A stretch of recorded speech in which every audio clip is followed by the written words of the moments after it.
Hi, Ode Godwin, Anatomy and Physiology of the Human Ear.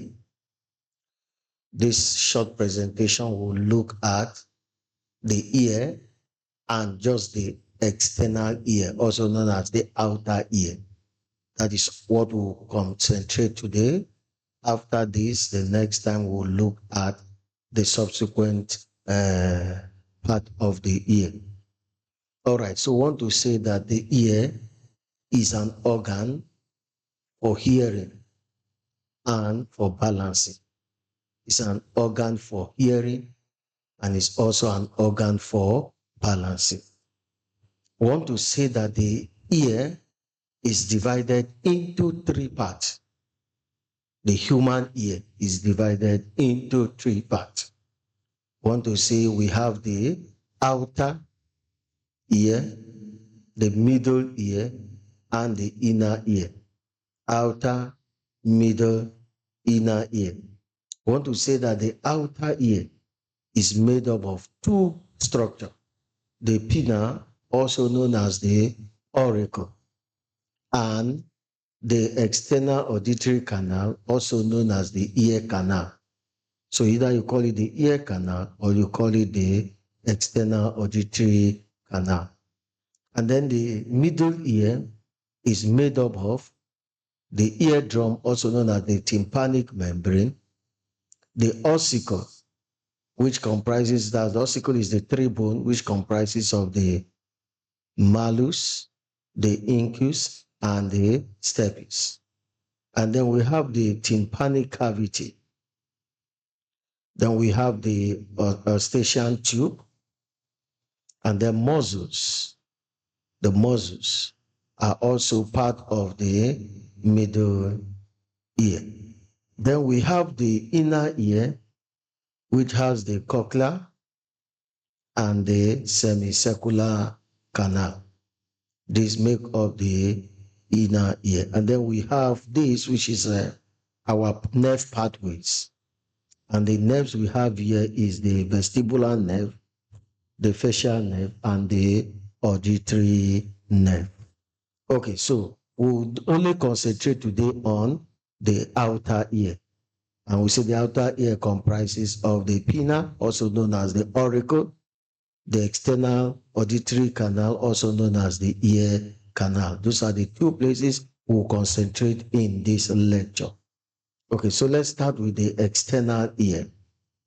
External ear, we say it comprises of two parts, the auricle. So let's first describe the auricle. Which part is called the auricle? The auricle is that part that is found outside the head. The part of the ear that is found outside the head is known as the auricle. Now, what is the function of the auricle? The auricle is responsible for collection of air. It collects sound waves, rather. Responsible for collection of sound waves. And that sound waves is directed through the auditory canal. Is directed through the external auditory canal. I want to say also that it is made up of elastic cartilage. The pinna is made up of elastic cartilage and skin. Now let us describe the pinna in detail. Now this is a typical structure of the pinna. And the pinna has a lot of parts. Now the first part is this drop here is known as the lobe. That is where women pierce and put their earrings. Now, this thick part here is known as the helix. This is the helix. And then the second deep part that is found inside here is known as the anti-helix. So we have the helix, anti-helix. Then we have this part that it looks here is known as the tragus. This is the tragus, and then here is the anti-tragus, and here is the intertragal notch. Here is called the intertragal notch. Intertragal notch. Then we have also this part known as the concha. This is the concha. The concha is here. Then here is that our external auditory meatus. Here is known as the helical crus. Then here is known as the triangular fossa. This is the triangular fossa. Then this part inside here is known as the cymba conchae. Cymba conchae. Cymba conchae. Then here is known as the scalpel. The scalpel. Then this little place here, a little protrusion that is found at the in front of the helix is known as the Darwin's tubercle. Darwin's tubercle. So that's all we'll describe about this ear, this pinna. So we move to the ear canal. Okay.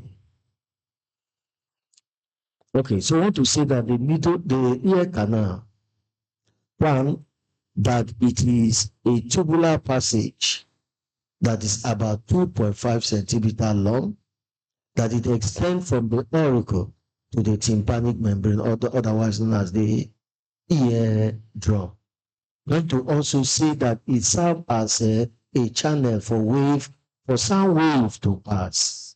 It serves as a channel for sound wave to pass, and it also protects the middle ear. You want to also say that the canal is lined with skin, and that skin contains hair follicles. It also has the sebaceous gland, and it also has the ceruminous gland. Now, that produce the sebaceous gland produce oil, while the ceruminous gland produce cerumen, also known as earwax. It produces cerumen, also known as earwax. And all that helps in what? In trapping dust, debris, and preventing infection to get into the middle ear. Prevent this to go into the middle ear.